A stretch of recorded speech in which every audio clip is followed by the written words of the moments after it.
वक्रतुंड महाकाय सूर्यकोटि समप्रभा निर्विघ्नं कुरु मे देव सर्वकार्येषु सर्वदा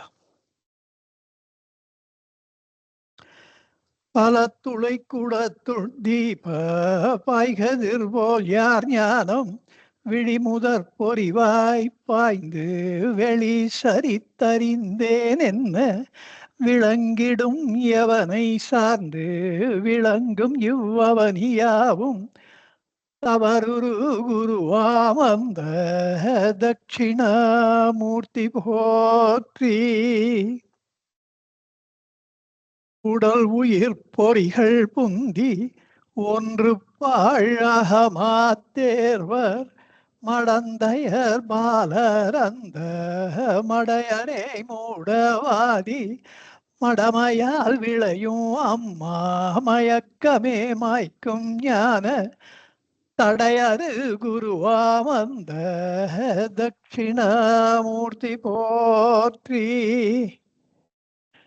ராகு பற்றி ரவி திங்கள் என உளன் மாயை மூட பராவுளமொடுங்க தூங்கி பரவிட உணரும் காலம் புறாபுறங்கின நாம் என்று போதனாம் எவன் பூமானாம் சராச்சர குருவாமந்த தட்சிணாமூர்த்தி போற்றி.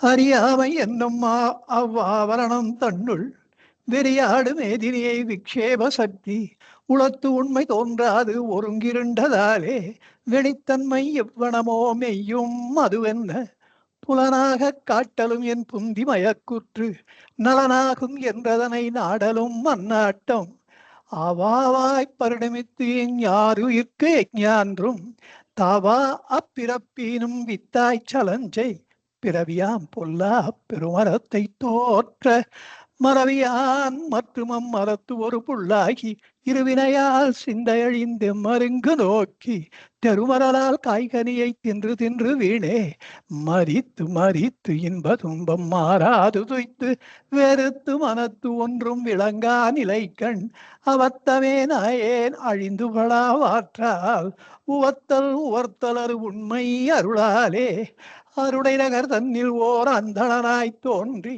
கருணை விழியால் தன் கமலபதம் காட்டி அமைதி பெற சிந்தை அறிவானந்த தேனை அமைவர எப்போதும் பில்கு என் ஆருயிர் கோமானே. ஏகமக்ஷரம் கிருதி நிரந்தரம் பாசதே ஸ்வயம் லிக்யதே கதம். சாட்சாத் சர்வேஸ்வரனாகிய பகவான் ரமண மகரிஷிகளுக்கு நமஸ்காரம். எந்த லோக மகாகுரு இந்த மனிதகுலம் உயிர்ந்து போக வேண்டி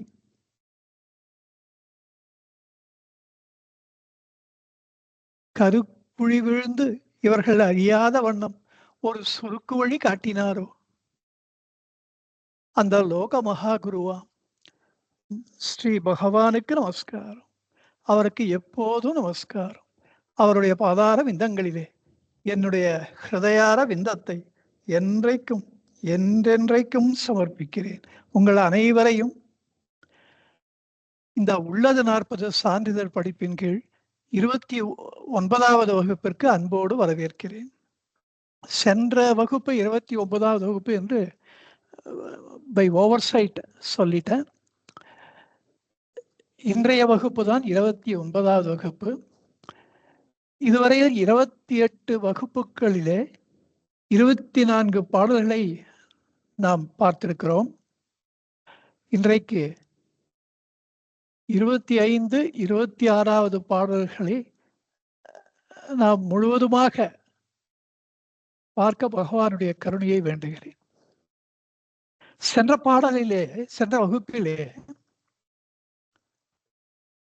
பாடலிலே இந்த அகந்தை என்பதற்கு எப்படியெல்லாம் பற்பல பெயர்கள் உள்ளன என்பதை விவரித்தார். அவ்வாறு விவரிக்கும் பொழுது அவை ஒன்றொன்றுக்கும் அவைகள் அத்தனையுமே ஒரு காரண பெயராக, ஒரு இடுகுறி பெயராக இல்லாமல், இப்ப மாம்பழம்னா அது இடுகுறி பெயர், இடுகுறி பெயர். அது குறிக்கப்பட்டது, அந்த குறிக்கப்பட்ட பெயர் இடப்பட்டது, அதனால இடுகுறி பெயர். குறி என்பது அடையாளம் காட்டுவதற்கு, குறி ஒரு அடையாளம். பலாப்பழம்னா அதுக்கு காரணம் கிடையாது, அது பலாப்பழம், அவ்வளவுதான். அதை பத்தி கேள்வியே கிடையாது. வாழைப்பழம்னா அது வாழைப்பழம், அது ஏன்னு கேள்வி கேட்க முடியாது. ஆனால் காரண பெயருக்கு ஒரு காரணம் உண்டு. நாற்காலி என்றால் 4 கால்களை உடையது, முக்காலி என்றால் 3 கால்களை உடையது, கரப்பான் என்றால் தன்னை கரைத்துக் கொள்வது, கரப்பான், கரத்தல் என்றால் தன்னை குறைத்துக் கொள்வது. இந்த கரப்பான் வெளிச்சம் பண்ணா உடனே தன்னை ஒழித்துக் கொள்ளும். கரத்தல் என்றால் தன்னை குறைத்துக் கொள்ளுதல், கரத்தல் என்றால் குறைதல். ஆகவே அது ஒரு காரண பெயர். கரப்பான் பூச்சி, கரப்பான். இப்படி இந்த சித் ஜட கிரந்தி, வந்த ஜீவன், நுட்பமை,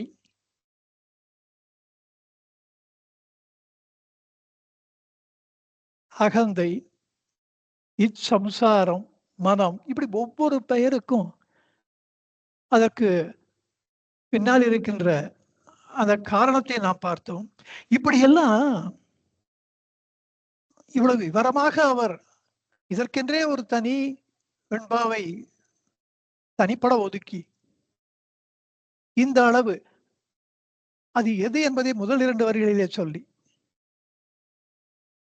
ஜடவுடல் நான் என்னாது, சச்சித்து உரியாது, இந்த இரண்டுக்கும் இடையில் ஒன்று, நான் என்று ஒன்று எழும் இடையில் இது, இந்த இரண்டுத்துக்கும் நடுவுல அதுதான் சிச்சடக்குன்னு முதல் 2 வரிகளில ஏதோ ஒன்று நமக்கு உள்ளே எழுந்து நாம் தான் அது என்று நம்மை மருட்டுகின்றது, மருள வைக்கின்றது, மயக்குகின்றது. அதற்கு உண்டான காரணங்களை எல்லாம் காரண பெயர்களாக சொல்லி இவ்வளவு விஸ்தாரமாக அவர் இந்த அகந்தையினுடைய இயல்பை குறிப்பிட்ட ஒரு பெயரிட்டு விவரித்ததற்கு காரணம் ஒன்று இருக்கின்றது. அதுதான் அந்த பாடலின் அத்தியாத்ம பொருள். அது என்னன்னு பார்த்தா, நான் உங்களுக்கு இவ்வளவு விஸ்தாரமா இதெல்லாம் பத்தி சொல்லிட்டு இருக்கேன்ப்பா. ஏன்னா இது என்ன விஷயம் இது என்பதை நீங்கள் ஆராய்ந்து பார்க்க வேண்டும். அதுதான் அதனுடைய அத்தியாத்ம பொருள். அதை வெளிப்படையா சொல்லல.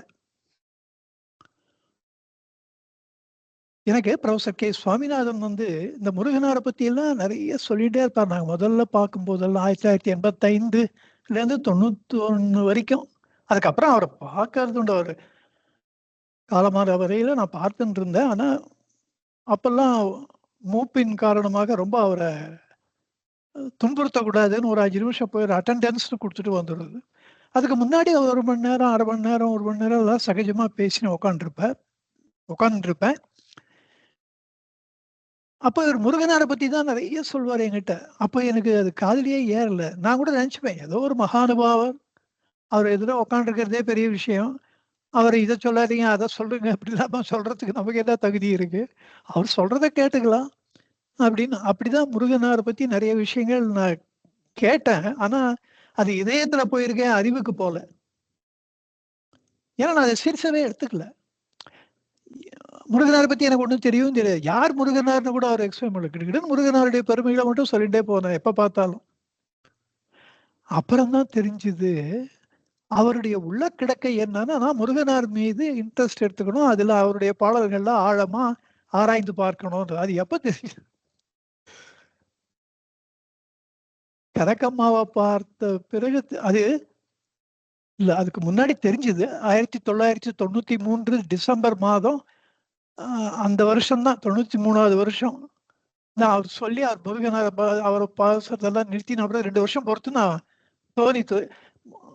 சுவாமிநாதன் சார் சொல்லியிருந்தாரு, முருகனா சன்னதி முறைன்னு எடுத்து பார்க்கலாமே, படிச்சுதான் பார்க்கலாமே. 7 வருஷம் பொறுத்து தோணி அதை படிச்சு அப்படித்தான் இதா என்னுடைய தொடர்பு. என்ஜாய். ஓகே, அப்படித்தான் இது. Very good, first class. Enjoy. I think no. So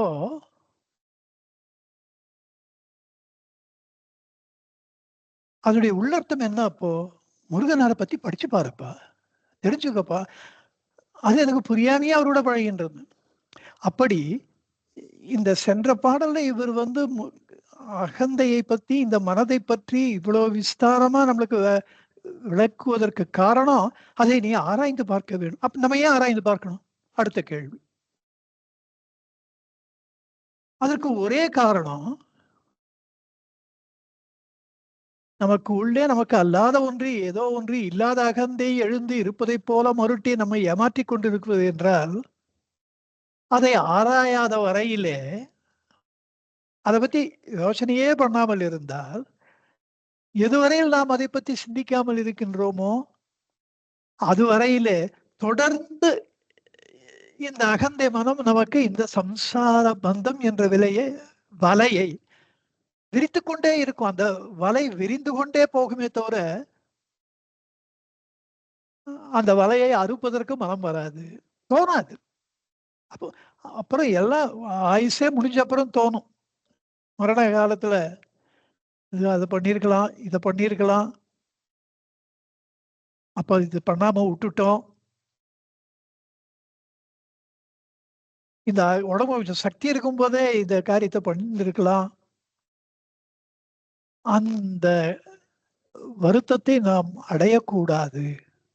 அந்த வருத்தம் நமது உடலை விட்டு நம் உடல் நம்மை விட்டு போகும் பொழுது நம்ம நித்திய திருப்தனாக இந்த வாழ்க்கையை நான் நல்ல முறையிலே வாழ்ந்திருக்கிறேன், பகவானிடத்துல வந்துட்டேன், இதுக்கு மேல எனக்கு என்ன வேணும்? அந்த இறை நினைவு என்பது எனக்கு பரிபூர்ணமாக ஒவ்வொரு நிமிடமும் பெருகிக் கொண்டுதான் இருந்தது. எவ்வளவு பணம் இருந்தாலும், எவ்வளவு படிப்பு இருந்தாலும், எவ்வளவு அதிகாரத்திலே நாம் இருந்தாலும், ஒரு இஷ்ட தெய்வத்தினிடத்திலே சரணாகதி செய்வது, ஒரு சத்குருவினிடத்திலே சரணாகதி செய்வது, அந்த மரண வேதனைன்றது ரொம்ப பெருசா எல்லாரும் சொல்றா, அதுக்கு மிஞ்சின துன்பம் இல்லைன்ற, மரண வேதனை போட்டுட்டானுவா. அப்போ அந்த வலி, மரண வலி பெருசா இருக்கும் பொழுது பகவானுடைய ஞாபகம் வரணும்னா, அப்போதைக்கு இப்போதே சொல்லி வைத்தேன், என்னை ஆண்டருள்வாய் ஹரி நாராயணா என்று பெரியோர் கூறியபடி, அந்த சமயத்துல பகவான் ஞாபகம் வர்றதும், அவருக்கு இது நாள் வரையிலே உங்கள் ஞாபகமாக நான் வாழ்ந்தேன், இந்த கருணைக்கு நான் என்ன உங்களுக்கு நான் திருப்பி செய்ய போறேன் என்று மனம் உருகி போவதும் எப்பொழுது நடக்கும்? எப்பொழுது நடக்கும்ன்றதை விட அது நிச்சயமா எப்பொழுது நடக்காமல் போகும், இந்த அகந்தையை ஆராயாத வரையிலே அந்த ஞாபகமே வராது. ஏனென்றால் இந்த அகந்தை கடைசி நொடி, நிமிஷம் இல்ல, நொடி வரையிலே இந்த சம்சார வலையை ஏதேதோ எண்ணங்களை ஏற்படுத்தி நமக்கு பராக்கு காமிச்சு நம்முடைய அடியோடு இந்த சம்சார பந்தத்திலே ஆழ்த்திவிடும். இதை at some point we have to stop this. அதுதான் அர்த்தம். அதுதான் அத்தியாத்ம பொருள் சென்ற பாட்டுக்கு. எந்த பாட்டுல அப்படி மறைமுகமா சொன்னா இவாளுக்கெல்லாம் புரியுமோ புரியாதோ, அது பகவானே அப்படி நினைச்சுட்டு இருப்பார். இல்லைன்னா இந்த பாடலை அவர் நமக்கு அருளி இருக்க மாட்டார். இதுல என்ன சொல்றார்?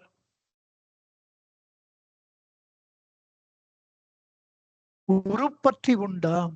அதாவது இந்த பாட்டுல அகந்தை பற்றி ஏதோ நானும் சில டீட்டெயில்ஸ் கொடுக்குறேன்ற மாதிரி இல்லாமல், டைரக்டா நேரடியா இந்த அகந்தையினுடைய ஆர்ப்பாட்டங்களை எல்லாம் எடுத்து வைக்கிறார்.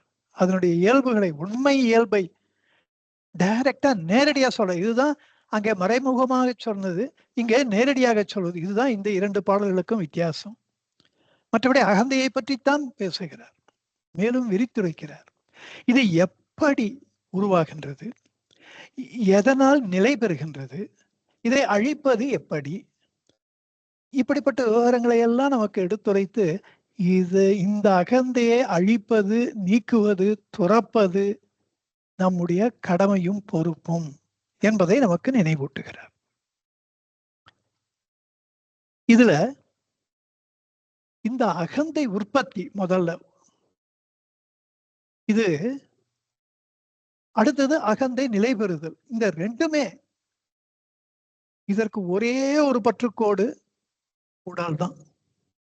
உடல் இல்லாமல் இந்த அகந்தை ஜீவிக்க முடியாது. பரமான்மாவின் ஒரு ஒளிக்கதிராக ஒரு ஜீவனாக அந்த சிந்தனை சக்தியாக அந்த பரமாத்ம வசுவினுடைய சக்தி அருள் வெளிப்படும் பொழுது உடல் அளவிலே குறுக்கப்படுகின்ற இந்த அகந்தை உணர்வு உண்டாகின்றது. இதெல்லாம் விவரமா பார்த்திருக்கோம். அவ்வாறு உருவாகின்ற அந்த அகந்தை ஓர் உடலை இதுதான் தேகாபிமானம், இதுதான் மூல காரணம் என்கிறார் பகவான். ஆகவே ஒரு உடலை அபிமானித்து அந்த அகந்தை முதல்ல பண்ற காரியம் உடலை அபிமானிக்கின்றது. இந்த உடல்தான் நீ என்று முதல்ல நமக்கு அதை சொல்றது. இந்த அகந்தையினுடைய உற்பத்திக்கும் அதனுடைய செயல்பாட்டிற்கும் இந்த உடல் அவசியம். உடல் இல்லாட்டா ஒண்ணுமே பண்ண முடியாது. அதால இதைத்தான் எடுப்புல சொல்றார், உருப்பற்றி உண்டாம். ஒரு தேகத்தை பற்றி கொண்டு இது உருவாகின்றது. பிறகு அவ்வாறு தன்னுடைய உற்பத்திக்கும் தொடர்ந்து ஜீவிப்பதற்கும் அகந்தைக்கு ஒரு உடல் இன்றியமையாத தேவை என்பதை போல அதனுடைய வளர்ச்சிக்கும் அபிவிருத்திக்கும் அந்த ஒரு உடல் மிக மிக இன்றியமையாத தேவையா இருக்கின்றது.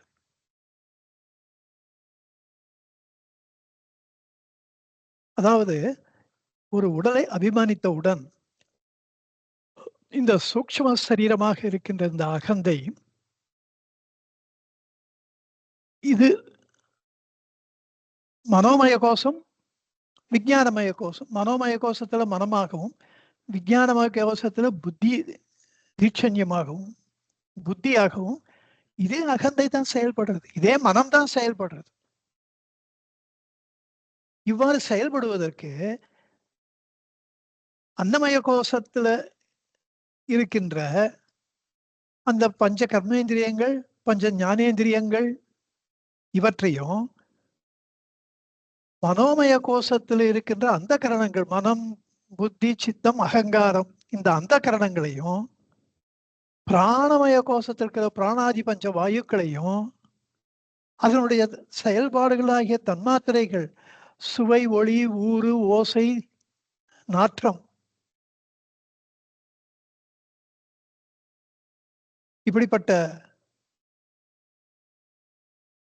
தன்மாத்திரைகளாலும் இது தன் பொழப்ப நடத்துறது. அவ்வளவுதான் விஷயம். இது தன் ஜீவிதத்தை, தன்னுடைய பிழப்பை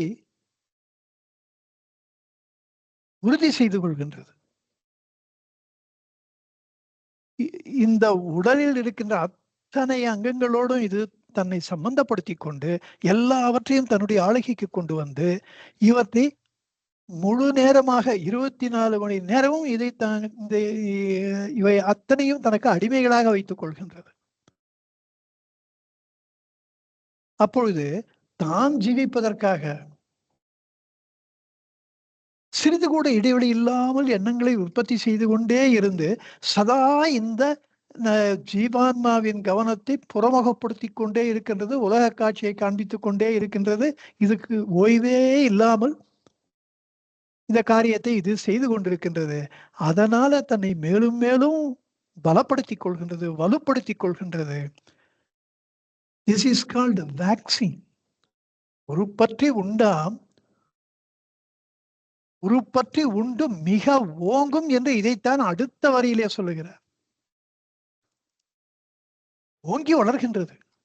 இது மேலும் மேலும் ஓங்கி ஓங்கி வளர ஒரு சராசரி மனிதனுக்கு தன்னை பற்றிய ஆன்ம ஞாபகமே இல்லாமல் பார்த்துக் கொள்கின்றது. பிசிக்கலா கூட இப்போ ஒரு நாடை இன்னொரு நாடு பிடிச்சான்னு வச்சுக்கோங்களேன். இப்ப சைனா கூட தான் திபெத்தை பிடிக்கிறது.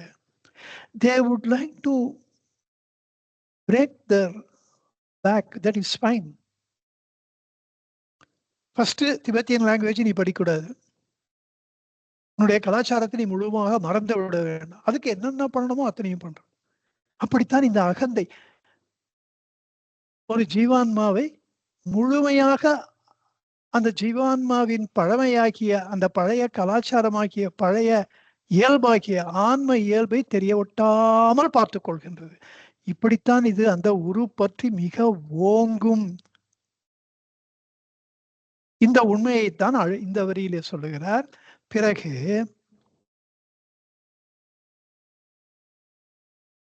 அடுத்த வரியில இதனுடைய மற்றொரு அதிசய சக்தியை சொல்லுவது உருவிட்டு உருப்பற்றும் என்கிறார்.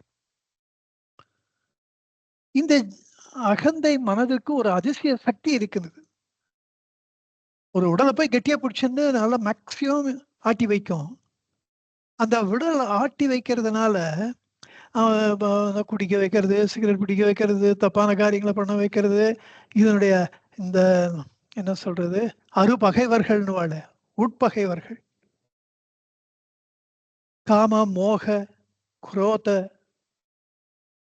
லோப மத மாச்சரியங்கள், என்ன ஸ்ட்ராங் பேஷன்ஸ். ஒரு கோபம் வந்துட்டா மனுஷனுக்கு அறிவு எவ்வளவு இல்லாமல் போறது. அதனாலதான் சொல்லுவா புத்தி இருக்கவா, அதாவது நிதானம் இருக்கவா, புத்திசாலித்தனம் இருக்கவா, கோபத்துல யாராவது நம்முடைய என்னென்னவோ திட்டிருப்பா, அதை பெருசா எடுத்துக்க மாட்டா. இவா கொஞ்சம் போனா போறதுன்னு விட்டு கொடுத்துருவா. The best punishment we can do is not to talk with them. நம்ம திருப்பி பேசினாதானே பிரச்சனை. அப்புறம் அவளே அதை உணர்ந்து வந்து நான் அன்னைக்கு ஏதோ தெரியாம பண்ணிட்டேன் அப்படின்னு சில சமயம் சொல்லுவா. சில சமயம் வந்து வந்து நிப்பா, பேசுவா, ஓட்டிக்கிறது மறுபடியும் பழைய மாதிரி இருக்கிறதுக்கு ட்ரை பண்ணுவா. அப்ப நம்ம வந்து நீ இந்த மாதிரி சொன்னியே, இவ்வளோ தகாத வார்த்தைகளை சொன்னியே அப்படின்னு நினைச்சுட்டு இருந்ததை விட பழைய மாதிரி ஏதோ அந்த கோபத்துல சொன்ன வார்த்தைகள் அதுக்கெல்லாம் அர்த்தம் இல்லை அப்படின்ட்டு அதை ஒதுக்கி தள்ளிட்டு ஒரு சான்ஸ் கொடுப்போமே. பகவான் எவ்வளோ நம்ம கிட்ட பொறுமையா இருக்கார். நம்ம முழுக்க முழுக்க பகவான் சொல்ற காரியங்களை பண்ணாம மொத்தத்தை தான் ஃபுல்லா பண்றோம். அப்படியும் அவர் பொறுமையா நம்ம கூடயே இருந்துட்டு எப்படியாவது நம்ம கவனத்தை தன்னிடத்திலே ஈர்க்கதானே ட்ரை பண்றார். அதுல ஒரு 10ல் 1 பங்கு வேணாம், 100ல் 1 பங்கு நம்ம வெளிப்படுத்தலாமே. நம்மளும் அது மாதிரி கொஞ்சம் பொறுமையா போன சகஜமா பேச ஆரம்பிச்சிட்டா சாரின்னு சொல்ல மாட்டா. பட் அவருடைய செயல்பாடுகளை எல்லாமே நம்ம கிட்ட பழைய மாதிரி போகக்கூடாது, நம்ம ஒத்து போகணும், நம்ம ரிலேஷன்ஷிப் ரீடைன் பண்ணிக்கணும் அப்படிலாம் வந்துருவா. So it is better to kill the hatred in them rather then developing hatred for them. இதெல்லாம் இந்த உள்ளது 40 படிக்கும் போதெல்லாம் இப்படிதான் நான் கத்துட்டேன். இந்த பகவானுடைய தத்துவங்களை படிக்கும்போது நடைமுறைப்படுத்தணும். அதுலதான் நம்மளுடைய பர்சனாலிட்டியே சேஞ்ச் ஆகும். பர்சனாலிட்டி டெவலப்மெண்ட் கோர்சஸ் சொல்றா. The best personality development course is this self enquiry. நான் யார். இதற்கு சமானமா ஒரு பர்சனாலிட்டி டெவலப், இதுல பர்சனாலிட்டி டெவலப் பண்றதுன்றதை தாண்டி your entire personality will change. நான் இன்றைக்கு புதிதாக பிறந்தேன் என்கிறார் மகாகவி. ஒரு 10 வருஷம் பொறுத்து நம்ம பார்த்துட்டோம்னா நம்மளா இப்படி ஒரு காலத்துல இருந்தோம் அப்படி நம்மளை ஆச்சரியப்பட வச்சிருவார் பகவான். ஒரு 10 வருடங்களுக்கும் you won't be able to feel the difference every month or every year, but certainly you will be able to feel once in 10 years. அது again it depends upon our intensity. அப்படி இந்த அகந்தை என்ன பண்றது, ஒரு உடலை கெட்டியா பிடிச்சிக்கிறது, ஆட்டி வைக்கிறது. இப்ப அந்த உடல் விழிப்பு நிலையில தான் இதை ஆட்டி வைக்க முடியாது. தூக்கத்துல அந்த உடல் இல்லை. சம்டைம்ஸ் இதுவும் இல்ல. ஆனா இதால சும்மா இருக்க முடியல. அப்போ ஒரு கனவு உலகத்த கிரியேட் பண்றது. அந்த கனவு உலகத்துல ஒரு உடல கிரியேட் பண்றது. அந்த உடல கெட்டியா புடிச்சுன்னு கனவு உலகத்துல வாழறது. ஏதாவது ஒரு உடல புடிச்சுக்கணும் இதுக்கு. அந்த கனவு உலகத்திலேயும் அந்த மனமற்ற ஒரு நித்திரை வரும்பொழுது தான் நமக்கு ஆத்ம இன்பம் தட்டுப்படுகின்றது. ஆகவே இந்த உடல விட்டுடுறது, அந்த உடல முடிஞ்ச வரைக்கும் யூஸ் பண்றது, அத யூஸ் பண்ணி சக்கையாக்கி தூக்கி போட்டுட்டு, வேற ஒரு உடல போய் புடிச்சுக்கிறது. இதுதான் இதனுடைய இயல்பு. உருவிட்டு உருப்பற்றும்.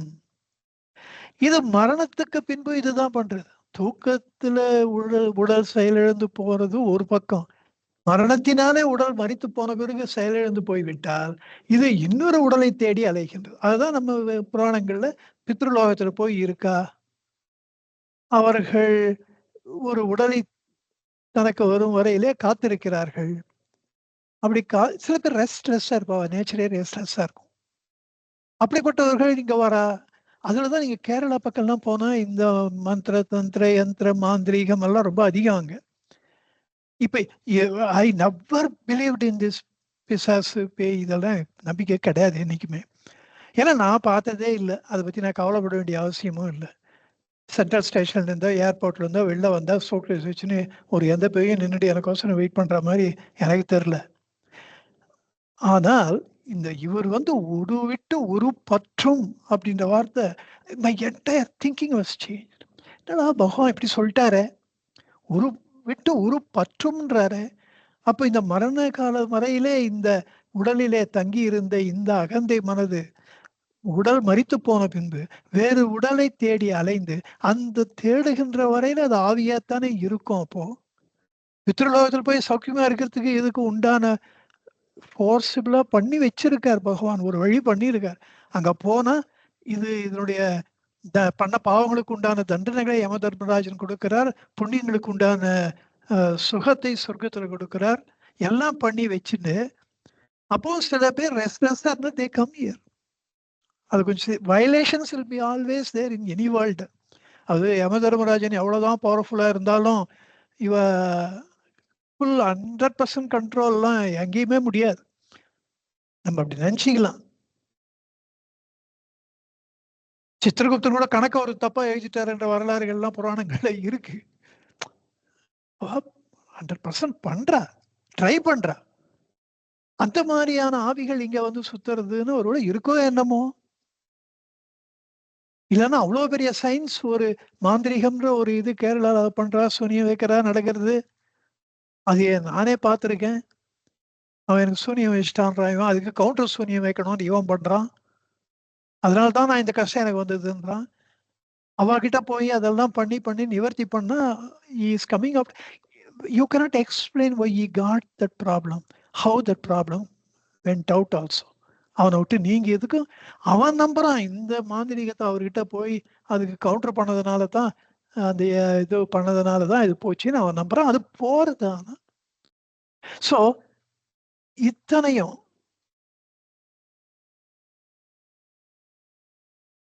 படு மோசமாக நம்ம அப்ப அதை நினைச்சு பாருங்க. இந்த அகந்தையை ஆராய்ந்து இதை ஒரு முடிவுக்கு கொண்டு வரவில்லை என்றால் நம்மளும் தானே இப்படி எல்லாம் கஷ்டப்படணும், ஆவியா இருக்கணும், நரகத்துல கஷ்டப்படணும், சொர்க்கத்துல அனுபவிக்கணும், மறுபடியும் இங்க வரணும். இது என்ன ஏதாவது ஒரு டைம் ஃப்ரேம் இருக்கான்னு?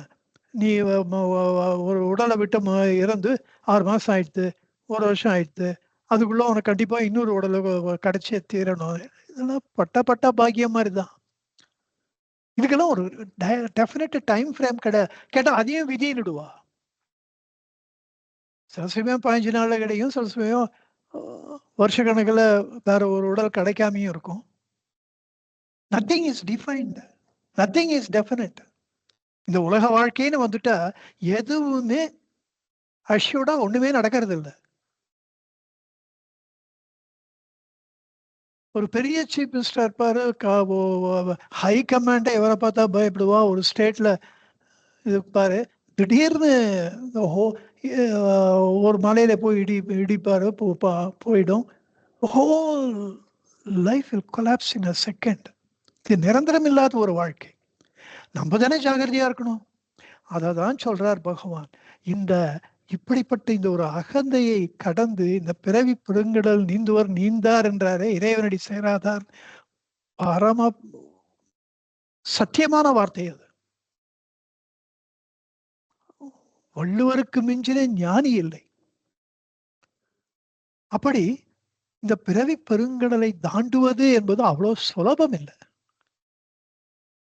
ஆனால் அதை எப்படி தாண்டுவது என்கின்ற ஒரு ஒரு ஹிண்ட் பகவான் கொடுக்கிறார். அதுதான் பகவான் எடுத்த ஸ்பெஷாலிட்டி. இது எல்லா மதத்துக்காராலும் பண்ணலாம், எல்லா ஜாதிகாராலும் பண்ணலாம், எல்லா தேசத்தவர்களும் பண்ணலாம். அந்த உழவு என்னன்னா அடுத்த வரியில வருது. தேடினால் ஓட்டம் பிடிக்கும். இந்த ஆன்மீக உலகத்துல பொன்னெழுத்துக்களால் பொறிக்கப்பட வேண்டிய வார்த்தைகள் இவை. தேடினால் ஓட்டம் பிடிக்கும். எனக்கு குருவாச்சூர் கோயில ஒரு பாட்டு ஞாபகம் வருது. 363 அதுல பகவான் சொல்றார், அசாவிருள் வாய் தோன்றி அகிலமாய் ஆடும் அசார அகப்பேயதனை. அதாவது அசாவிரல்னா முழுமையான ஒரு அஞ்ஞான இருள். அதிலிருந்து தோன்றுவது அந்த மூலாவித்தை காரணமாய் சொல்ற. அதிலிருந்து தோன்றி அகிலமுமாய் ஆடும் இந்த பிரபஞ்சமாக நடித்திடுகின்ற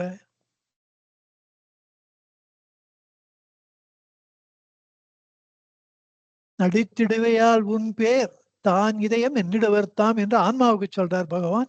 நான் இந்த இடத்துல நான் இதை பிரபஞ்சத்துக்கு சொல்றேன். பிரபஞ்சமாக நடித்திடுதல், ஆட்டம் போடுறது எது? அது அசார அசாரனா சாரம்னா சத்தானது, அசாரம்னா சத்தற்றது. அப்படி ஒரு சத்தில்லாத இந்த பேயதனை, அகப்பேயதனை, அகம்னா இந்த அகந்தை, இந்த அகந்தை பேயை உசாவ அது என்னன்னு விசாரிக்க, அது மாப்பிள்ளை தோழன் போல் மறைய. ஒரு கல்யாண வீட்டுல நான் தான் மாப்பிள்ளை தோழன்னு சொல்லிட்டு வரான். பெண் வீட்டுக்காரெல்லாம் அப்படி ராஜோபச்சாரம் பண்ற. அவனும் அதெல்லாம் பண்ணிட்டு இதை பண்ணு அதை பண்ணுன்னு கல்யாண காரியங்கள்லாம் எடுத்து போட்டு பண்ணிட்டு எல்லாரையும் அதிகாரம் பண்ணிட்டு இருக்கான்.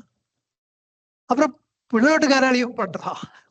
இவன் அட்டகாசம் ஒரு ஒரு போற பீரியட் ஆஃப் ஹவர்ஸ். அந்த காலத்துல கல்யாணம் 4 நாள் பண்ணுவா. 2ஆம் நாள் 3ஆம் நாள்ல இவன் அட்டகாசம் தலைக்கு மேல போறது ஒன்றும் சமாளிக்க முடியல. அப்போ இவ பொண்ணு வீட்டுக்காரும் மாப்பிள்ளை வீட்டுக்காரெல்லாம் கேட்குறா, இவர் மாப்பிள்ளை தோழன்னு சொல்லி வந்தாரு, உங்களுக்கு என்ன எப்படி இவர் இவர் எங்களுக்கு ஒன்றும் தெரியாது, அவரு உங்க இதுல சேர்ந்தவர் தான் நாங்க நினைச்சுட்டு இருக்கோம். இவரெல்லாம் இப்படி பேசிக்கிறா, இவ விசாரிக்கிறான்றது அவனுக்கு தெரிஞ்ச உடனே அவன் மாயமாக மறைந்து போய் விடுகிறான். அவன் ஆளே இல்லை அங்க. அப்புறம் இப்படித்தான் இந்த அகந்தை அதை பத்தி விசாரிக்காத வரையிலே தான் தொடர்ந்து இந்த சம்சார வலையை விரித்து கொண்டே இருக்கும். விசாரிக்க ஆரம்பிச்சுட்டா ஓட்டம் பிடிக்கும். அததான் இவர் சொல்றார், மாப்பிள்ளை தோழன் போன்று மறைய மெய்யான் மரவி, மெய் ஆன்ம சூரியன் மீப்புலனாய் மிக உயர்ந்த அறிவாக உள்ளத்திலே தோன்றும் அகந்தை மறையவும் ஆன்ம எழுச்சி நிகழும் மாயை இருள் விண்டு. இந்த அகந்தை மாயை இருள் விண்டு போய் மெய்ஞான சூரியன் நமது உள்ளத்திலே உதிக்கும் அப்படின்றார். விசாரிக்கணுன்றதுக்காக இந்த பாடல் எனக்கு ரொம்ப பிடிச்சது. விசாரித்தவுடன் மாப்பிள்ளை தோழன் மறைவதை போல அகந்தை மறைந்து போகின்றதும் பிடிச்சது. பிறகு இந்த தேடினால் ஓட்டம் பிடிக்கும்ன்ற அந்த ஒரு வார்த்தையில நாம் செய்ய வேண்டிய காரியம் அத்தனையும் சொல்லிடுறாரு. இதை விசாரிக்கணும், இதை தேடணும். அப்படி தேடினால் தன்னிச்சையாகவே அந்த அகந்தையினுடைய அதிகாரம் ஒரு முடிவுக்கு வரும். இதை சாதித்து தருகின்ற, இதை நமக்கு நிகழ்த்தி காட்டுகின்ற, இது நம்மால் எந்த ஒரு காரியத்தை நமக்கு சொல்ற, முடியாத காரியத்தை பண்ணுமே எப்படி பண்ணுவோம், இது நம்மளால முடியக்கூடிய காரியம். It is something most feasible. இந்த மாதிரி ஒரு உளவு, இந்த மாதிரி ஒரு வழிமுறை இந்த உலக மக்கள் அனைவருக்கும் ஜாதி, மத, நிற, தேச, கால, வர்த்தமானங்களை எல்லாம் கடந்து, மொழி எல்லாத்தையும் கடந்து பகவான் அளித்திருக்கின்ற இந்த மனித குலத்துக்கு, இந்த உலகத்திற்கு அளித்திருக்கின்ற ஒரு பெரிய ஆன்மீக பரிசு இந்த நான் யார் விசாரம். இதுல நம்ம இனிஷியேட் பண்ற, தொடங்கி வைக்கிறார். இதனுடைய செய்முறைகள், மெத்தடாலஜி எல்லாம் அப்புறம் பின்னாடி சொல்ல போறார். ஆரம்பிச்சு அந்த எண்ணத்தை ஸ்ட்ராங்கா நம்ம உள்ளத்துல தூவுகிறார், விதைக்கிறார். நான் யார் விசாரம், இந்த அகந்தை என்பது எது என்பதை தேடி பார்க்கின்ற அந்த விசாரம் நமக்கு இன்றியமையாதது. தைரியமா பண்ணுப்பா, தேடினால் இது ஓட்டம் பிடிக்கும். அப்புறம் கடைசி வரியில உருவற்ற பேயகந்தை ஓர் அப்படின்றார். இதுதான்ப்பா இந்த அகந்தையினுடைய இயல்பு. ஓர்ந்து உணர்ந்து கொள், ஓர்தல் தான் உணர்தல். இதை நீ தெரிந்து கொள்வாயாக. இது உருவற்ற அகந்தை ஓர்னாலே போறோம், அந்த செய்யுள் கம்ப்ளீட் ஆகும். அதிலுமா ஒரு உருவற்ற பேயகந்தை அப்படின்னு அகந்தையை வந்து இது பேய் பிசாசு திட்டுறார். அவ்வளோ கோச்சிப்பார். இப்போ என் ஃப்ரெண்டு ஒருத்தர் ஆத்துக்கு போகும்போது அவர் சொன்னாரு, அவன் மிஸ்ஸஸும் கூட இருக்கா, மாமியும் இருக்கா. என் மாப்பிள்ள ரொம்ப நல்லவர், ரொம்ப சாது, ஒரு சோத்தமன், என் பொண்ணு தான் பிசாசு. பட் அந்த மாமிக்கு அவ்வளோ பிடிக்கல அந்த சொன்ன வார்த்தை. இதை போய் காரியமா ஏதோ ஒருத்தர் இதுக்கோ ஒரு நாள் வரார் ஸ்ரீராம, அதை போய் காரியமா இப்ப சொல்லிட்டு இருக்கணுமா? அவர் என்னமோ ஆத்மார்த்தமா சொன்னார். அப்ப நான் சொன்னேன், ஒரு இது பேய், இது பிசாசு. வள்ளுவர் கூட அவ்வளவு கோபமா சொல்றார். உலகம் உண்டு என்பதனை இல்லை என்பான், வையத்துள் அழகையாய் வைக்கப்படும். ஒருத்தன் இருக்குன்றான்பா, தெய்வம் இருக்குன்னு எல்லாரும் சொல்லும் பொழுது அது இல்லைன்னு ஒருத்தன் சொன்னான்னா அவனை அழகையாய் வைக்கப்படும். அவன் பேயாத்தான். அவனை அழகைன்னா பேய், அது பேய் குணம். அது சாதாரண அப்படி ஒரு பேய்ன்னு திட்டுறது வந்து ரொம்ப ஸ்ட்ராங் வார்த்தை. அது பேய், அது பிசாசு அப்படின்னு அது அடிமைத்திலிருந்து ஆத்திரத்தோட சொல்லப்படுகின்ற வார்த்தை. அப்படிலாம் பகவான் நினைச்சு கூட பார்க்க மாட்டாரு. அவர் மனசுல அந்த மாதிரி எண்ணமே வராது. எனக்கு இந்த பேயகந்தைன்னு ஒண்ணு எனக்கு ரொம்ப ஆச்சரியமா இருந்தது. பகவானா இப்படிலாம் சொல்றாரு அப்படி. நான் இதெல்லாம் படிச்சு 30 வருஷம் இருக்குன்னு வச்சுக்க, அப்பவே இந்த தாட் வந்தது. பகவான் இப்படிலாம் அந்த மாதிரி நான் கற்பனை கூட பண்ண முடியல என்னால. இந்த மாதிரி அவ்வளோ கோச்சுண்டு, அவ்வளோ கோபமா, ஆக்ரோஷமா அந்த பேயின்ற வார்த்தை அவர் நாவல வரலாமா? அப்புறம்தான் தோணித்து, இந்த அளவு கடுமையா இந்த அகந்தையை அவர் ஏன் சாடணும்னா, நம்ம கண் எதிர ஒருத்தன் இன்னொருத்தரை ஏமாத்தின்னு இருக்கான். நமக்கு எவ்வளவு கோவம் வரும். நம்மளால அதை தடுக்க முடியல. இப்போ பகவான் கூட ஒரு க்ஷணத்துல எல்லாருக்கும் அப்படியே ஞானத்தை கொடுத்தா, அப்படிலாம் that is not is way of doing. அப்படிலாம் ஞானம் நிலைக்காது. நம்ம முயற்சி பண்ணி நம்ம அதை அச்சீவ் பண்ணாதான் எந்த அளவு நம்ம ஆன்மானுபூதி அடைவது எந்த அளவு நமக்கு கடினமா இருந்ததோ அந்த அளவுக்கு it will become so sweet. அருணாச்சலேஸ்வரரே நினைச்சுட்டு மனித உருவுல வந்து பகவானா வந்தா அப்படியே சடனா அப்படியே ஆன்மானுபூதி பெற்று 54 வருடங்கள் அதுல இருந்து கொஞ்சம் கூட நழுவாமல் அப்படியே இருப்பதுன்றது, அது அப்படி ஆன்மவஸ்துவே வந்தாதான் அப்படி நடக்கும். சாதாரண மனிதர்களுக்கெல்லாம் அப்படி நடக்காது. அப்படி நம்ம கண்ணெதிர ஒருத்தன் ஏமாந்துட்டு இருக்கான். அப்ப ஏமாத்துறவன் மேல எவ்வளவு கோபம் வரும். அந்த கோபம் தன்னுடைய குழந்தைகளை இந்த அகந்தை இல்லாத ஒன்று இப்படி துன்பப்படுத்துகின்றதே, அளவு கடந்த துன்பங்களை ஏற்படுத்தி இப்படி நெஞ்சம் நைந்து இவர்கள் இப்படி பரிதவிக்கின்றார்களே என்ற அந்த மனம் பொறாமல் இந்த இடத்துல பேயகந்தை என்பது மூலமாக எனக்கு தோன்றது, நான் என்னோட இமேஜினேஷனா சொல்றேன், பகவான் ஒரு வாய்விட்டு அலறுகிறார், தன்னுடைய ஆற்றாமையை வெளிப்படுத்துகிறார். அவ்வளோ ஸ்ட்ராங்கா அவங்களோட ஃபீல் பண்ண முடியறதான்னு எனக்கு தெரியல. பட் உருவற்ற பேயகந்தை ஓர் இதே மாதிரிதான் இரவியின் அறிவரு குருடரே ஆவார். சுத்த கண்ணுல கபோதியா இருக்கானே இவன், அப்படி ஆத்திரத்தோட கோச்சிக்கிற. ஆன்ம வஸ்துவை பத்தி தெரியலன்னா அஷ்டகத்துல இரவியும் சூரியனுடைய இருக்கிறது தெரியாத குருடனா இருக்கானே இவன். இரவியின் அறிவரு குருடரே ஆவார். அது மாதிரி கண்ணு இல்ல, பிசாசு, பேய், இதெல்லாம் ரொம்ப ஸ்ட்ராங் வார்த்தைகள். நான் அதான் என் நண்பருக்கும் சொன்னேன், அந்த வார்த்தையை யாருக்குமே இனிமே அதை யூஸே பண்ணாதீங்க. நான் சொன்னாலும் நம்ம பொண்ணு அது பகவானை வேண்டிக்கங்க. Certain things we cannot set right. நம்ம சொன்னா கேட்க போறது இல்லை. இது ஒரு புதுமையான வீடு. மாப்பிள்ளை கஷ்டப்படுற, மாமனார் வருத்தப்படுறது. எனிவே பிடிவாத மாதிரி தான் என்ன பண்ண முடியும்? அவ மாப்பிள்ளை கொஞ்சம் அட்ஜஸ்ட் பண்ணின்னு போற வரைக்கும் மேபி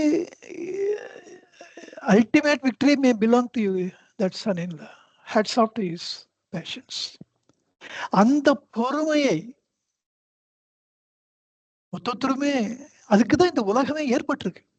இந்த உலகத்துல அடிபட்டாதான் நமக்கு பொறுமை, புத்திசாலித்தனம் எல்லாம் வரும். That is this is the world is a training ground. ஒரு என்னது, ஒரு training school where people are getting trained to understand, realize, approach their own purity. இப்படி இந்த பேயகந்தை என்பது எனக்கு மிகப்பெரிய பாதிப்பை ஏற்படுத்தியது. ஆனா அவ்வளோ ஸ்ட்ராங்கா பகவான் சொல்றதுக்கு காரணம் இந்த அகந்தை எந்த அளவு ஒழித்து கட்டப்பட வேண்டியது என்பதை நமக்கு உணர்த்துவதற்காக அப்படி சொல்றார். சீரியஸா எடுத்துக்கணும்ன்றார். இன்னொரு பாடல் ஒண்ணு பார்த்தேன், 167. நான் சொல்ற பாடல்கள் தலைப்புகள் தான் சம்பந்தம் இருக்காது, இருந்தாலும் அந்த கருத்து ஒன்னா இருக்கு. மூலகின் கண்ணும் முழு மோகத்தால் கட்டுண்டு யாவும் இருந்து நகந்தை ஏய் வாழ்க்கை. அதாவது இந்த 3 லோகத்திலையும் இந்த அகந்தை மயக்கத்தாலே கட்டுண்டு வாழ்கின்ற இந்த அகந்தை வாழ்க்கை எப்படிப்பட்டதுன்னா, வேவு பிணம் தீயாடு காற்றில் சிதை உடல் ஆவேசித்து பேயாடல் அல்ல பிற. ஒரு பேய் சுடுகாட்டுல சிதையில போட்டப்பட்ட ஒரு உடல்ல அது எரிக்க போற, அது அந்த இடத்துல அதை உள்ள பூந்து ஆவேசித்து அது திடீர்னு எழுந்து ஒரு பேயாட்டம் போட்டா எப்படி எல்லாம் பயந்து போய், அந்த மாதிரி ஒரு பேயாடல் அல்ல பிற. இது இந்த பேயாட்டங்கள் தவிர வேற என்ன இந்த அகந்தை வயப்பட்ட வாழ்வு? இங்கேயும் குருவாச்ச கோவில்ல பேயாடல் என்று ரொம்ப ஸ்ட்ராங் வேர்டை யூஸ் பண்ணியிருக்கார். 351 இந்த பாடலோட இந்த அகந்தை என்பது எந்த அளவு நம்ம சீரியஸா எடுத்துட்டு இதற்கு உண்டான முயற்சிகளை நாம் ரொம்ப சீரியஸா பண்ணணும்.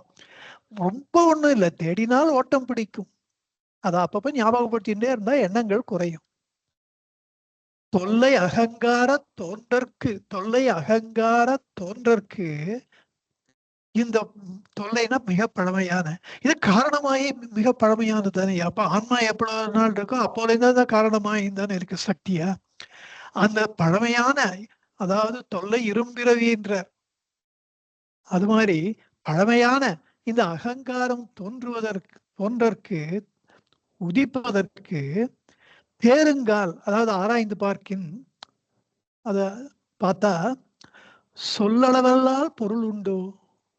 இது ஒரு வார்த்தைக்காக இல்லாத ஒன்றை அகந்தைன்னு நம்ம ஒரு வார்த்தையினால சொல்றமே தவிர அந்த அகந்தைக்கு பின்னாட உண்மை இருப்பு இருக்கோ? இல்லையே. அப்படி ஒண்ணும் இல்லையே, அது உண்மை பொருள் அல்லவே. அப்படி இருக்குன்னு நீங்க நினைத்தால் உள்ளதேல் பொய் அரவுக்கு உண்மை கயிறு போல. இந்த பொய்மையான அரவுக்கு, பாம்புக்கு கயிறு எப்படி உண்மையாக இருக்கின்றதோ அதை போல கள்ளமில்லா மெய்ப்பொருளே காண். கள்ளமில்லாத இந்த அகந்தை வஞ்சனை சற்றும் இல்லாத மெய்ப்பொருளாகிய ஆன்மவஸ்துவே இந்த பாம்பு தோற்றமாக நமக்கு இல்லாததாக இருக்கின்ற இந்த அகந்தைக்கு ஆதாரம் என்பதை தெரிந்து கொள்வீராக. காண்.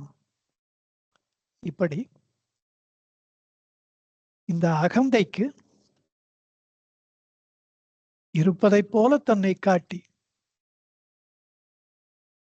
ஜீவர்களை துன்புறுத்துவதே இதனுடைய தொழில்.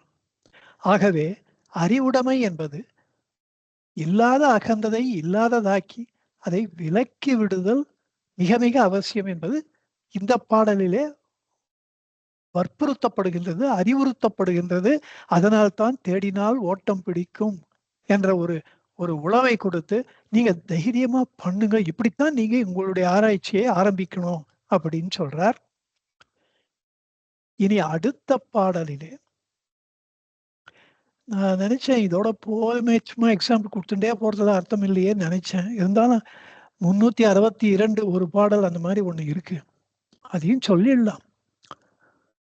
நான் இந்த ஆர்டிகல் எழுதும் போது இதெல்லாம் எல்லாத்தையுமே நான் விவரமா எழுதிடுறேன். உள்ளமாம் தன் மூலம் ஓர்ந்தாலே, ஏன்னா இது ரொம்ப முக்கியமானது.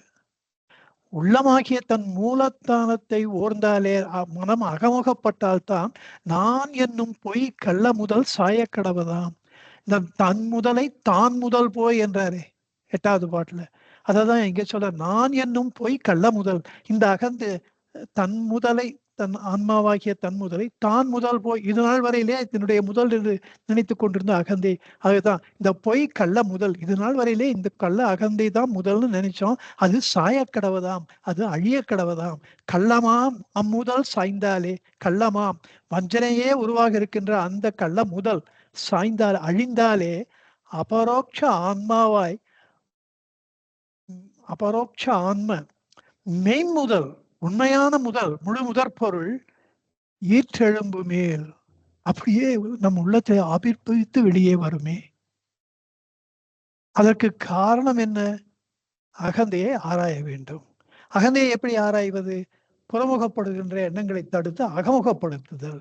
அகமுகப்படுத்துவது எதன் மீது? நமக்குள்ளே இருக்கின்ற உள்ள பொருளின் மீது. அப்போது எண்ணங்கள் வந்தா என்ன பண்றது? தேடுவது. தேடினா என்ன நடக்கும்? தேடினால் ஓட்டம் பிடிக்கும். இப்படித்தான் நம்முடைய ஆராய்ச்சி நாம் நடத்த வேண்டும், நிகழ்த்த வேண்டும் என்று நமக்கு உபதேசிக்கிறார் இந்த பாட்டிலே. இனி அடுத்த பாட்டிலே இன்னும் இந்த அகந்தையை பற்றிய மற்றொரு கோணத்திலிருந்து மற்றொரு உண்மையை சொல்லி நாம் அகமுகப்படுதல் என்பது எந்த அளவுக்கு அவசியம் என்பதை பாடல் 26 கூறுகிறார். அகந்தை உண்டாயின் அனைத்தும் உண்டாகும், அகந்தை இன்று அனைத்தும் அகந்தையே, யாவுமாதலால் யாது இது என்று நாடலே, ஓவுதல் யாவும் எனவோ.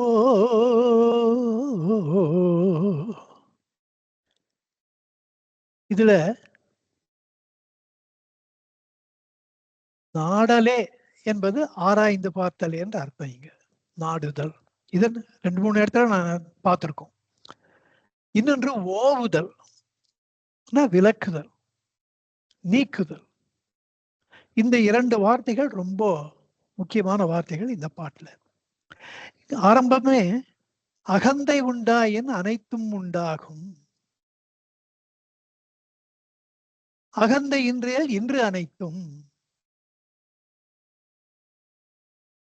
இன்னொன்னு ஆட் பண்றார் பாருங்க ரொம்ப அற்புதமா, அகந்தையே யாவும் எல்லாமும். தூக்கத்திலேருந்து நம்ம முழிச்சிக்கும் போதே இந்த உடலை ஆதாரமாக கொண்டு ஒரு தன்மை உணர்வு வெளியே வருகின்றது. அந்த தன்மை உணர்வோடு இந்த உடல் உணர்வு, உலகம், இறைவன், அதாவது உயிர், உலகு, இறை, இவையும் எழுகின்றன.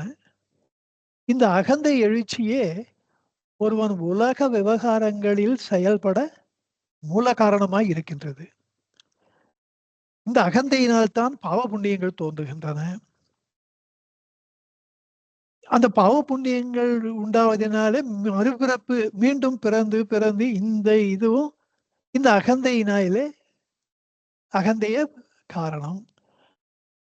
இந்த பாவ புண்ணியங்களின் மூலமாக திருமறலால் காய்கறியை தின்று தின்று வீணே மறித்து மறித்து இன்ப துன்பம் மாறாது துய்த்து, அப்படி இந்த இரட்டைகளாகிய சுக துக்கங்களை மீண்டும் மீண்டும் அனுபவித்து இந்த ஜீவான்மாவின் மீது திணிப்பது இந்த அகந்தை தான்.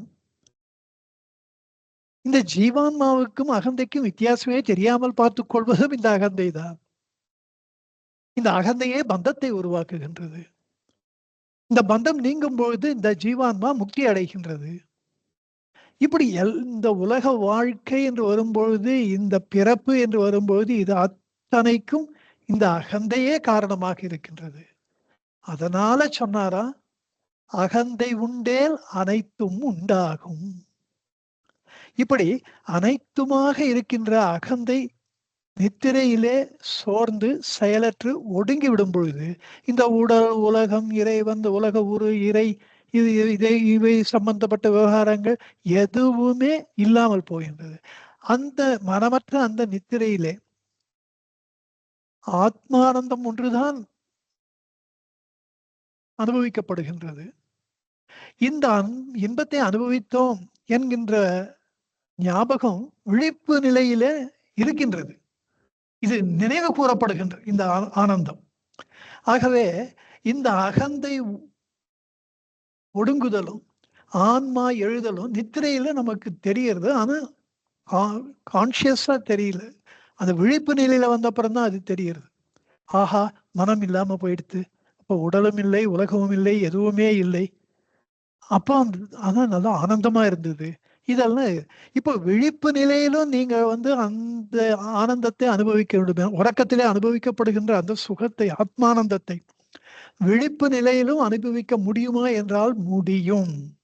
இது பகவானுடைய அனுபவம். அதனால்தானே உள்ளது உதய சுந்தியார்ல சொல்றாரு, நான் எனும் சொற்பொருள் ஆமது நாடுமே நான் அற்ற தூக்கத்தும் முந்தி பெற நமதின்மை நீக்கத்தால் முந்தி பெற. இந்த தூக்கத்துல, நானற்ற தூக்கத்துல நான் எனும் சொற்பொருளாமது நாடுமே எப்பொழுதுமே இருந்து கொண்டிருக்கின்றது. நானற்ற தூக்கத்திலே இருக்கு. நான் என்பது அற்ற, அகந்தை அற்ற, மனம் அற்ற அந்த நித்திரையிலே, கனவெல்லாம் இல்லாத அந்த நித்திரையிலே அது இருக்கின்றது.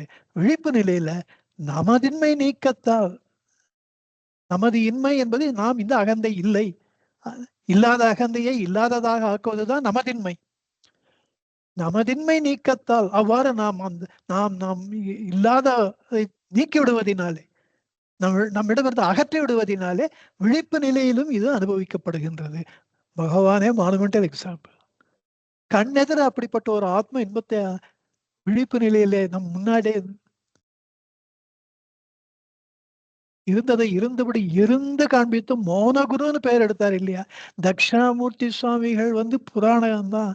அதெல்லாம் சும்மா கதை, பேசினாலே புரியறது இல்லை, பேசாமையே புரிய வச்சுட்டாராம். எல்லாம் அடகிற காரியமா? பகவானிடத்துல அந்த சன்னதியில போய் உட்கார்ந்தவர்கள் நிதர்சனமாக அதை அனுபவித்தார்கள். பேச்சே இல்லாமல் மௌனத்தினாலே எவ்வளவோ பேருடைய சந்தேகங்கள் நீங்கி போயின, எவ்வளவோ பேர்களுடைய அந்த துன்பங்கள் நீங்கி போயின. கணவனை இழந்த துன்பம், மகனை இழந்த துன்பம், எவ்வளவோ பெரிய பெரிய சொத்துக்களை வியாபாரத்திற்கு நஷ்டம், எப்படிப்பட்ட துன்பங்கள் எல்லாம் இருக்க முடியுமோ அத்தனை துன்பங்களையும் சுமந்து கொண்டு அந்த சன்னதியிலே போய் மனம் பாறையாக அவர்கள் மீது இருக அழுத்த, அந்த மன அழுத்தத்தை தாங்க முடியாமல் அங்கே கண்களை மூடிக்கொண்டவர்கள் பகவானை பார்க்க கூட இல்லை, அந்த சன்னதியில இருக்கிறது தான்.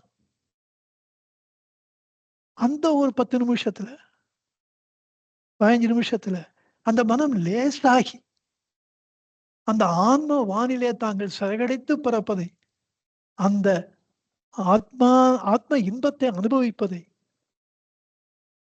கான்சியஸா ஃபீல் பண்ணவர்கள் எவ்வளவு பேர். அதனால தான் சொல்றார், தூக்கத்துல இந்த அகந்தை முயற்சி எதுவும் செய்யாமலேயே இல்லாமதை போல இந்த விழிப்பு நிலையில நிகழ்வதில்லை. அதனால விழிப்பு நிலையில முயற்சி தேவைப்படுகின்றது. இதற்கு இல்லாத அகந்தையை ஒருவன் இல்லாமல் செய்ய வேண்டும் என்கின்ற அந்த அறிவு தெளிவு மிக மிக முக்கியம். அதனால்தான் சொல்றார், இதை தெரிஞ்சுக்கப்பா, அகந்தை இன்றேல் இன்று அனைத்தும். இந்த அகந்தையை நீ இல்லாமல் பண்ணிவிட்டால் உனக்கு எல்லா விதமான துன்பங்களும் இல்லாமல் போகும். இன்று அனைத்தும். நீ தேவையில்லாமல் துன்பப்பட்டுக் கொண்டிருக்கிறாய். இந்த இடத்துல இன்னொரு விஷயம் ஞாபகம் வருது. இது அங்கேயும் சொல்லி இருக்கோம். நாம் உலகம் காண்டலால் என்ற முதல் பாடல்ல நம்ம உலகத்தை பார்க்கறதுனால திருஷ்டி சிருஷ்டி தத்துவம் அதை இப்ப நம்ம ஞாபகப்படுத்திக்கணும். உலகமானது ஏற்கனவே சிருஷ்டிக்கப்பட்டதினாலே பார்க்கப்படுவதில்லை. நாம் பார்ப்பதினாலே அந்த உலகம் சிருஷ்டிக்கப்படுகின்றது. ஆகவே அந்த சிருஷ்டி திருஷ்டி சிருஷ்டிக்கு அப்புறம் தான் திருஷ்டி என்ற வாதம் ஏற்புடைத்தது அல்ல, ஏற்கப்படக்கூடியது அல்ல. இப்படி அந்த இடத்துல நம்ம இது விவரமா விளக்கி இருக்கோம். அது இந்த பாடலுக்கும் பொருந்தும். ஏன்னா அகந்தை உண்டாயின்னு ஆரம்பிக்கிறது அதனாலதான். அகந்தை இல்ல போல இருக்கே நமக்கு தோணணும். பொதுவா இந்த உலகம், இறைவன், ஜீவர்கள் இதெல்லாம் முன்பே இருந்து கொண்டிருக்கின்றன. இறைவன் உலகத்தையும் உயிர்களையும் படைத்தார். நாம் பிறப்பதும் இறப்பதும் அவற்றின் ஒரு பகுதி. இப்படித்தான் பொதுவா நம்ம எல்லாம் நினைச்சுட்டு இருக்கோம். ஆனா அது உண்மை அல்ல. நாம் பிறக்கவே இல்லை, பிறந்தாதானே இறக்கிறதுக்கு. இது பகவானுடைய அஜாத நிலை. ஆனாலும் பகவான் இறங்கி வந்து விவர்த்தம்ன்றதை எடுத்துட்டு, சரிப்பா நீ பாக்குற, நான் ஒத்துக்கிறேன், ஆனா அது பாக்குறது பொய் தோற்றம்பா, அதை தெரிஞ்சுக்கோ. அதை தெரிஞ்சுட்டா நீ அஜாதத்துக்கு வந்து விடலாம். இந்த கன்செஷன் ஏன் பகவான் நமக்கு காமிக்கிறார்? நம்ம பசங்களுக்கு காமிக்கலையா? நினைச்சு பாருங்க. ஒரு மார்க்கெட் போறோம், இது குழந்தை அடம் பிடிக்கிறது, அதுக்கு என்ன 3 வயசோ 4 வயசோ தான் அழறது, அந்த பொம்மை வேணும்ன்றது. ஒரு கார் பொம்மை, ஏதோ ஒரு பொம்மை, இல்ல ஒரு பஞ்சு மிட்டாய். அந்த காலத்துலதான் பஞ்சு மிட்டாய் உண்டு. இப்படி எல்லாம் எதையோ ஒண்ணு பார்த்துட்டு போனேன். அதுவும் இந்த பெண் குழந்தைகள்லாம் பார்த்ததெல்லாம் கேட்கும், இதை வாங்கி கொடு, அதை வாங்கி கொடுன்னு. அதெல்லாம் வச்சு விளையாடு, சொப்பு வச்சு மேல ஒரு கிச்சனே கிரியேட் பண்ணிடும். அப்போ அப்பா வந்து, இதெல்லாம் பொய்மா, இதெல்லாம் வேஸ்ட், இந்த பணத்தை நம்ம இந்த மாதிரிலாம் தண்டத்துக்கு செலவு பண்ணக்கூடாது, பணத்தை சிக்கனமா சேர்த்து வச்சுக்கணும், அதுதான் நம்மளுக்கு நல்லது. இப்படி யாராவது எந்த அப்பாவாவது அறிவுரை பண்ணியிருக்காளா? அந்த குழந்தையினுடைய அறியாமைக்கு தன்னையும் உட்படுத்தி கொண்டு அந்த பொம்மையை வாங்கி கொடுத்து அந்த குழந்தை முகத்துல ஏற்படுகிற சந்தோஷத்தை பார்த்து தானும் அந்த சந்தோஷத்துல கரைந்து போவதற்கு, அதுதானே வாழ்க்கை. பகவான் அதே காரியத்தை தான் நம்ம கிட்ட பண்றார். அவருக்கு நல்லா தெரியுது நம்ம எல்லாம் குழந்தைகள் அறியாமையில மூழ்கி இருக்கோம். அப்படி இதனுடைய மற்றொரு விரிவு என்ன ஆறுது நினைச்சு பாருங்க. நான் சொல்றேன், எனக்கு நம்பிக்கை இல்லைன்ற பேய் பிசாசுல. இது உள்ளது நாற்பதுல இந்த பேய் அகந்தை ஓர் அப்படின்னு பகவானே பேய் ஒரு இருக்கிற மாதிரி சொல்லிட்டாரு அப்படின்னா, உருவு விட்டு உருப்பற்றும்ட்டார். அதுதான் மோர் இம்பார்ட்டன்ட். இந்த அகந்தை ஒரு உடலை விட்டு விட்டு மற்றொரு உடலை பற்றும்னா நடுவுல என்ன பண்ணும்? ஆவியா தானே நம்ம அலையும். அப்போ அதை நம்ம நினைச்சு பார்த்தா, இந்த உடலை மரண காலத்திலே இந்த அகந்தை உடலை விட்டு பிரியும் பொழுது, ஏன்னா அந்த உடல் அதுக்கு யூஸ் ஆகாது இனிமே. அது ஃப்ரெஷ்ஷா இன்னொரு உடல் போகணும். அது குடிக்க வச்சு குடிச்சு ஒருத்தரை நாசம் பண்ணி அவன் உயிர் உடலை அவன் நினைச்சுக்கிறான் குடிக்கிறதுனால நம்ம என்ஜாய் பண்றோம்னு. இந்த அகந்தை தான் என்ஜாய் பண்றது நம்மள. அதை இன்னொருத்தர் குரூடா சொல்வா, மதுவை ஒருவன் அனுபவிப்பதாக அறியாமையிலானே நினைக்கிறான், ஆனால் அவனை மதுதான் அனுபவிக்கின்றதுன்னா மது இஸ் நியூட்ரல். அந்த ஒரு அறிஞர் பெரிய மகா பண்டிதர்னு சொல்லப்படுபவர் சில சமயம் இந்த இந்து மதத்தை முழுமையா சமய சொற்பொழிவுகளை செய்து கொண்டு இந்த சனாதன தர்மத்திற்கு ஒரு ஹானி உண்டாக்குபவர். மதுதான் குடிக்கணும், அதை தான் நீங்க எல்லாம் புரிஞ்சுக்கணும். Madhu can be at best it can be neutral. நீ போய் அதை தொட்டாதானே பிரச்சனை. இந்த அகந்தையே நீ மதுவை குடிச்சா, ஒரு வாட்டி குடிச்சா ஒரு சவம் இருக்குன்னா நீ மீண்டும் மீண்டும் குடிக்க தோன்றுகின்றது இந்த அகந்தை தான். அகந்தையே இந்த உடலை அனுபவிக்கின்றது. அதுதான், it's not the madhu that is enjoying, it is only that ego that is enjoying the body. அது பண்ணிட்டு அந்த உடலை விட்டுட்டு வெளில போய் இன்னொரு உடலை ரொம்ப தீவிரமா அதை தேடுகின்றது. அதை ஒத்துண்டோம்னா இது சொர்க்கத்தை ஒத்துக்கணும், இது நரகத்துக்கு போறதுன்ற நரகலோகத்தை ஒத்துக்கணும்.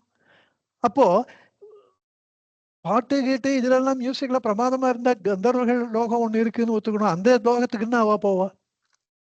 கிண்ணர்கள் லோகத்துக்கு போ, கிண்ணற இசைன்றது அப்படியே மெய் மறந்து போக வைக்கின்ற இசை. குபேரன் ஒரு கிண்ணற லோகத்துக்கு சேர்ந்தவர். இப்படி எவ்வளவோ லோகங்கள், 18 லோகங்கள் இருக்கின்ற எல்லாத்தையும் தானே ஒத்துக்கணும். அப்போ மனிதன் அந்தந்த லோகத்துக்கு சென்று அவன் செய்த வினைப்படி அந்த லோகத்திலே சென்று அந்தந்த இன்ப துன்பங்களை அனுபவித்து விட்டு மீண்டும் பூலோகத்துக்கு வருகிறான். அப்பதானே அந்த அகந்தை மறுபடியும் அந்த பாவ புண்ணியங்களை அனுபவித்து தீர்க்க முடியும்.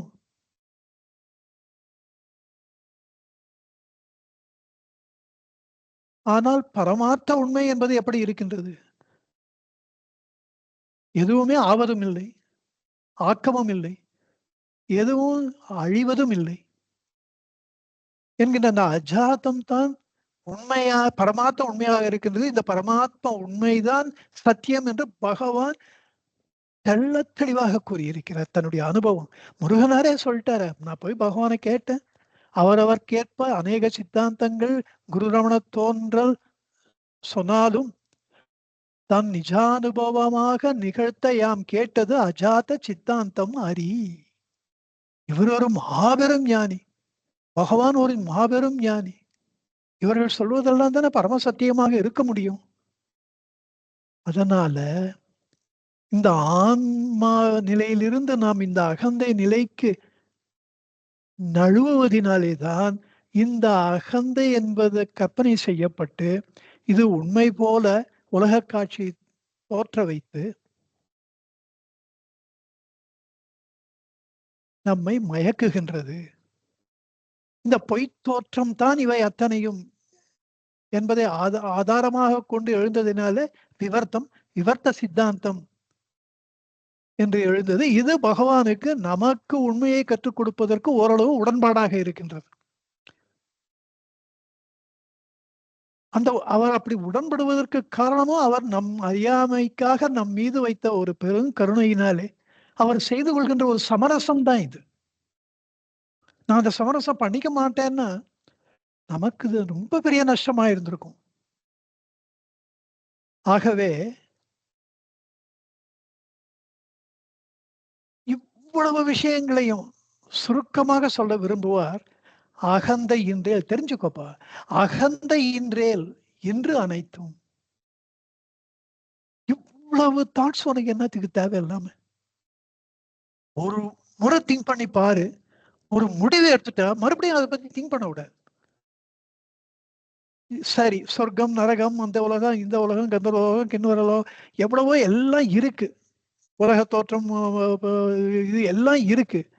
இவை அத்தனையும் இந்த அகந்தை உற்பத்தியானதினாலே உடலை, அது தேகாபிமானத்தினாலே அகந்தை உருவாகி அந்த அகந்தை உடலை ஆட்டி வைப்பதினாலே அந்த உடல் தான் இந்த உடல் இந்த அகந்தையை தான் நான் என்று நம்புவதினாலே இவ்வளவு அனர்த்தங்களும் ஏற்படுகின்றன.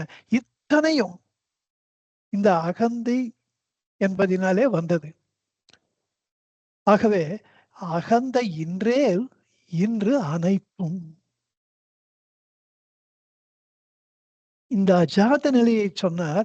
அஷ்டகத்துல 7வது பாட்டிலையும் இதை சொல்லியிருக்கார். அது ரொம்ப அற்புதமான வரி ஒன்று. இன்றகமெனு நினைவினில் பிற ஒன்று செய்யுள் நடையில அன்வயப்படுத்தினா, அகம் என்னும் நினைவு இன்று எனில், இந்த அகம், இந்த அகந்தை என்ற நினைவு இன்று எனில் பிற ஒன்றும் இன்று. வேற ஒண்ணுமே இல்லையே. அகந்தை இன்றே இன்று அனைத்தும் என்று அங்கேயும் அந்த வார்த்தையை சொல்ல, அந்த கருத்தை சொல்லி இருக்கிறார். இப்படி தெள்ளத் தெளிவாக இல்லாத அகந்தையை இல்லாததாக ஆக்க வேண்டும் என்பது நமக்கு ஸ்ட்ராங்கா பட வேண்டாமா? அதுக்கு நம்ம என்ன பண்ணணும் பகவானே அப்படின்னு கேட்க போறோமேன்றதுனாலதான் போன பாட்டுல தேடினால் ஓட்டம் பிடிக்கும் என்று ஒரு செயல்முறையை நமக்கு கற்றுக் கொடுத்தார். அந்த செயல்முறையை இந்த 12 வரிகளிலே இன்னும் கொஞ்சம் எக்ஸ்பேண்ட் பண்றார். ஆதலால் அகந்தை உண்டாயின் அனைத்தும் உண்டாகும், அகந்தை இன்றேல் என்று அனைத்தும் அகந்தையே யாவும் சொல்லிட்டு, ஆதலால் யாது இது என்று நாடலே ஓவுதல் யாவும் என ஓர். ஆகவே நீ இப்ப என்ன பண்ணணும்? இந்த அகந்தை யாது இது, இந்த அகந்தை என்பது எது என்று நாடலே, இதை ஆராய்ந்து பார்த்தலே, ஓவுதல் இதை நீக்குதல், அகற்றுதல், அழித்தல். மொத்தத்தில் அழித்தல் தான். ஓவுதல்னா அகற்றுதல். இதெல்லாம் உண்மை பொருள், டைரக்ட் பொருள். அதனால இந்த பாட்டுக்குள்ள இந்த கான்டெக்ஸ்ட் ஓவுதல்னா அழித்தல்ன்றதான் போய் அகந்தையை அழிப்பதே, அதை ஆராய்ந்து பார்ப்பதே, நாடலே, அதை அகற்றுவதற்கு உண்டான எல்லா விதமான வழிமுறைகளும் என்பதை தெரிந்து கொள்வாயாக. ஓவுதல் யாவும் என ஓர். ஆகவே இந்த ஓவுதல்ன்றதுக்கு விடுதல்னு ஒரு அர்த்தம் இருக்கு, துரத்தல். இப்படியெல்லாம் பல அர்த்தங்கள் இருந்தாலும் அழித்தலும் நம்ம சேர்த்துக்கணும். இந்த ஓவுதல் என்பது பல ஒரு பொருள் பன்மொழின்னு தமிழ் இலக்கணத்துல. அதாவது பற்பல பொருள்களை கொடுக்கின்ற ஒரே ஒரு பொருள், ஒரே ஒரு பொருளை தருகின்ற பன்மொழி. பற்பல வார்த்தைகளினாலே சொன்னாலும் சொல்லப்படுகின்ற பொருள் ஒன்றாக இருக்கும். அதுதான் ஒரு பொருள் பன்மொழின்னு. உதாரணமே இந்த ஓவுதல் தான். நீக்குதல், அகற்றுதல், இதுவரைக்கும் பார்த்தோமே. அகற்றுதல், விடுதல், துரத்தல், அழித்தல் எல்லாமே ஒரே பொருள் தான். இப்படி பகவான் கற்றுக் கொடுக்கின்ற இந்த ஒரு வழிமுறையை நான் ஆராய்ந்து பார்த்தேன். இதுல மற்ற வழிமுறைகள்லாம் சில பேர் எவ்வளோ இடத்துக்கு போறோம், கேட்கிறோம், அவ சொல்றத கேட்கிறோம். வள்ளலார் இது இருக்கு, ராமகிருஷ்ணர் இருக்கு, இன்னும் நிறைய பேச்சுக்கு சொல்றேன், நிறைய இருக்கு. சின்மயானந்தா அது இது ஒரு மடம்னு போறோம், ஒரு இதுன்னு போறோம், ஆசிரமம் போறோம், சுவாமிஜிஸ்ன்னு போறோம். இவர்கள் அகந்தையை எதிர்த்து நாம் போராட வேண்டும் அப்படி கத்துக் கொடுக்கிறார். அந்த மாதிரி போராடுவதற்கு நாம் பக்குவப்பட வேண்டும், மனப்பக்குவத்தை பெற வேண்டும். அவ்வாறு மனப்பக்குவத்தை பெற வேண்டும் என்றால் அதுக்கு ஒரு குருவை நாடணும், அவருக்கு பணிவிடை செய்யணும். அவர் அந்த பணிவிடையினாலே மகிழ்ந்து நமக்கு உபதேசங்களை அருளும் போது ஸ்ரவண மனன நிதித்தியாசனங்களினாலே அதையெல்லாம் நல்லா மனசுல பிராக்டிஸ் பண்ணணும். இப்படி பல வருடங்கள் செய்வதற்கு பொறுமையும் அர்ப்பணிப்பும் வேணும். இவ்வளோ பண்ணிதான் இந்த அகந்தையை நம்மால் எதிர்த்து போராடுவதற்கு ஒரு மன வலிமை நமக்கு கிடைக்கும். ஆனா நான் இந்த 4 விசாரத்தை பத்தி யோசிச்சு பார்க்கிறேன். முற்றிலும் பக்குவமே இல்லை அப்படின்னு நினைக்கிறவர்கள் கூட பக்குவப்படுத்திக் கொள்வதற்கு வேற சில விஷயங்களை செய்துட்டு தான் இதுக்கு வரணும்ன்றது இல்லாமல் இந்த நான் யார் என்று நாட ஆரம்பித்தால், இந்த அகந்தை என்பது நமக்குள்ள ஏதோ இந்த மனசு சொல்றதா நான் ஏன் கேட்கணும், இது கரெக்டா தான் நம்மளுக்கு சொல்றதா அப்படின்னு அந்த கவனத்தை அகந்தையின் பேர் செலுத்தினால், அகமுகப்படுத்தினால், இந்த அகமுகப்படுத்தினால ஒரு பெரிய பயன் என்னன்னா மனம் பகிர்முகப்படுவது தடுக்கப்படுகின்றது. மணிவாசகரே அதானே சொல்றார். வேகம் கெடுத்தாண்ட வேந்தரடி வெல்க என்றார். என்னுடைய மனோவேகம் சதா வெளியிலே கட்டுக்கடங்காமல் பாய்ந்து கொண்டிருக்கின்ற அந்த வேகத்தை கெடுத்து என்னை ஆண்டு கொண்டார் சிவபெருமான் தானே அவர் சொல்றார். அந்த மனோ வேகம் கெடுக்கப்படுகின்றது இந்த அகம் திரும்பலினாலே. இது தன்னாட்டம் என்று சொல்லப்படுகின்றது, தன்னாராய்ச்சி என்று சொல்லப்படுகின்றது. இந்த நான் யார் விசாரத்தினாலே தன்னைத்தான் அறிதல் என்று சொல்லப்படுகின்றது. இதுதான் ஆன்ம விசாரம்னு சொல்லப்படுகின்றது. என்ன தெரிந்து கொள்ளப்பட வேண்டிய விஷயம் என்னவென்றால், பக்குவமற்றவர்களாக இருந்தாலும் கூட இந்த நான் யார் விசாரத்தை பயில பயில அவர்கள் பக்குவத்தை அடைந்து விடுகிறார்கள். பக்குவப்படுத்துவதற்கு தனி பயிற்சி எதுவும் தேவையில்லை. இந்த அகம் திரும்பலே போதுமானது. அகந்தையின் மீது கவனம் செலுத்தப்படும் பொழுது அது ஓடி ஒளிந்து தன்னை மறைத்துக் கொள்ளத்தான் செய்கின்றது. ஒரு எண்ணம் எழும்பொழுதே இது யாருக்குன்னு அந்த எண்ணம் அடங்கி போறது. இது நமக்கு ஒரு மன அமைதியை கொடுக்கின்றது. இந்த அமைதி அந்த விசாரத்தின் மீது மேலும் ஒரு நம்பிக்கையை ஏற்படுத்துகின்றது. அப்படி மேலும் ஏற்படுத்தப்படுகின்ற அந்த நம்பிக்கை மேலும் மேலும் எண்ணங்களை குறைக்கின்றது. எண்ணங்கள் குறைய குறைய மனதிலே அமைதி ஏற்படுகின்ற, அமைதி அதிகரிக்கிறது, சாந்தி நிலவுகின்றது. இந்த விசாரம் மேலும் மேலும் அதிகரிக்கும் போது அகந்தை குன்றுகின்றது. ஒரு காலகட்டத்திலே பொன்றி அழிந்து போகின்றது.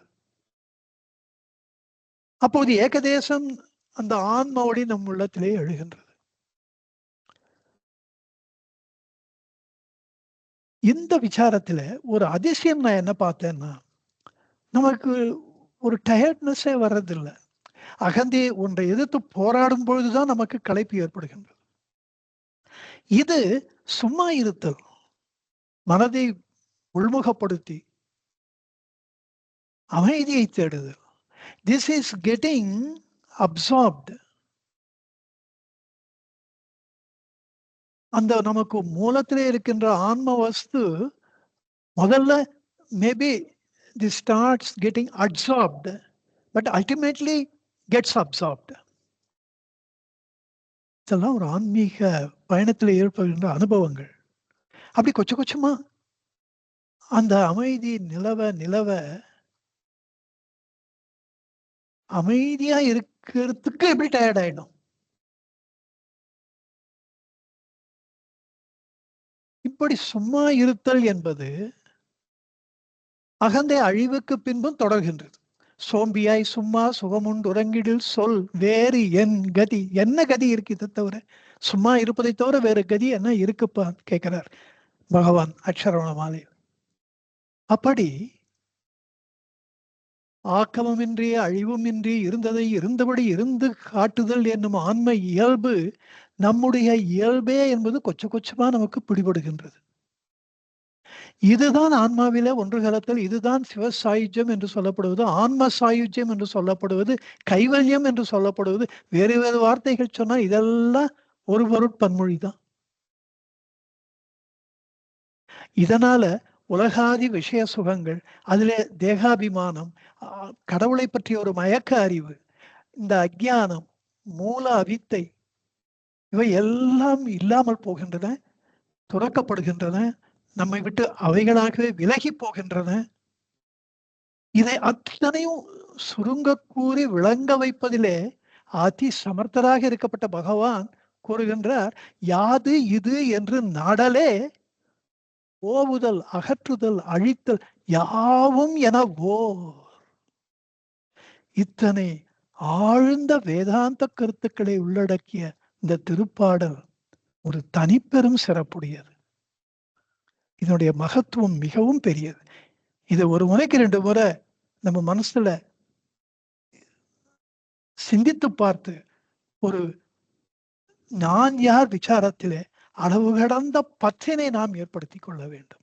இனி அடுத்த பாடல் 27 பகவான் சொல்றார், தன்னுடைய இப்ப உள்ளத 40 எல்லாமே அவருடைய அனுபவம் தான். இருந்தாலும் அவருடைய அனுபவம் அப்படியே பிரிட்டு கொண்டு வெளிவருவது அடுத்த பாடலே. அதை அடுத்த வகுப்பிலே பார்க்கலாம் என்று சொல்லி இந்த அளவிலே இந்த வகுப்பை நிறைவு செய்கிறேன். உங்க எல்லாருக்கும் நன்றி, நமஸ்காரம். நமோ ரமணாய நமோ ரமணாய நமோ ரமணாய நமோ நமோ நமோ ரமணாய நமோ ரமணாய நமோ ரமணாய நமோ நமோ. சர்வே ஜனா சுகினோ பவந்து, லோகா சமஸ்தா சுகினோ பவந்து, சர்வ மங்களானி சவந்து.